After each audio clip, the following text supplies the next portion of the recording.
आउज़ुबिल्लाहिमिनश्शैतानिर्रजीम बिस्मिल्लाहिर्रहमानिर्रहीम। मेरे मुसलमान भाइयों, मैं इज्तिहाद की तारीफ करना चाहता हूँ। इज्तिहाद क्या होता है? मुजतहिद किसे कहा जाता है? ये इस्लाम में इज्तिहाद की क्या अहमियत है? कुरान और सुन्नत इसके बारे में क्या कहता है?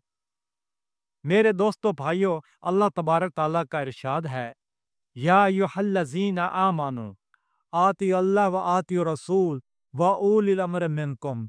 ए लोगो जो ईमान लाए हो, अल्लाह की इताअत करो और उसके नबी पाक हज़रत मोहम्मद मुस्तफ़ा की इताअत करो, और तुम में से साहिब हुक्म लोग हों, जिसे हुक्म देने वाले लोग हों, उनकी तुम इताअत करो।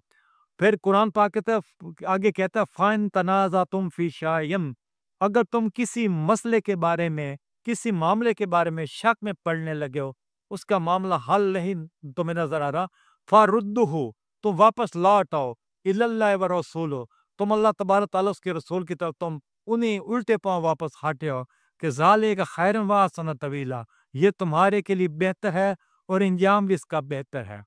मेरे दोस्तों भाइयों, सबसे बढ़तर चीज़ है किताब अल्लाह, अल्लाह तबारक ताला की किताब।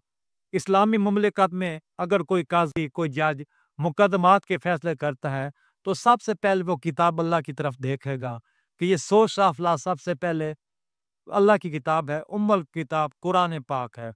कुरान पाक के बाद फिर हदीस पाक का दर्जा है, हदीस के मुताबिक होगा, हुज़ूर पाक सल्लल्लाहु अलैहि वसल्लम की सुन्नत के मुताबिक होगा। अगर उसमें कुरान पाक में भी और सुन्नत मुबारक और हदीस मुबारक में ये किसी मसले का हल नजर ना आए, तो फिर इस्लाम जो सा है वह काजी को इज्तिहाद करने का ये अख्तियार देता है। इसी तरह हजरत मुआज़ बिन जबल को जब ये दौरत रिसालत माब में जब ये यमन का काजी मुकर्रर किया गया, तो उनसे पूछा गया कि आप ये मुकदमात का फैसला है, लोगों के तनाज़ात का फैसला आप किस तरह करेंगे?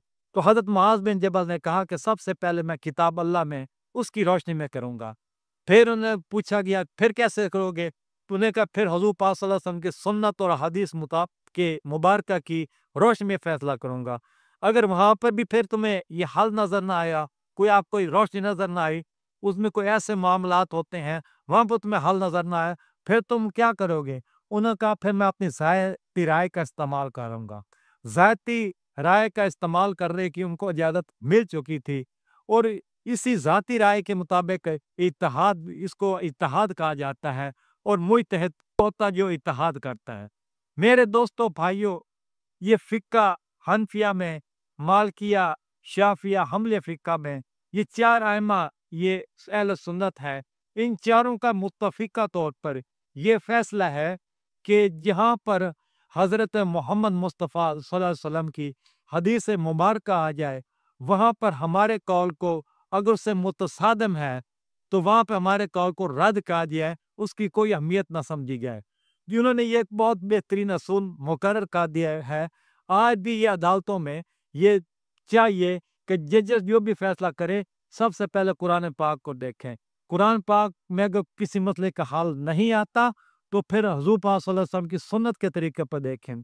अगर सुन्नत में भी ये चीज़ नज़र नहीं आती, फिर इजमा की तरफ भी देखा जा सकता है। इजमा सहाबा क्या था, उन्होंने इजमा क्या किया, फिर उसमें भी अगर कोई हल नज़र नहीं आता, तो फिर वो ज़ाती तौर पर इज्तिहाद करे।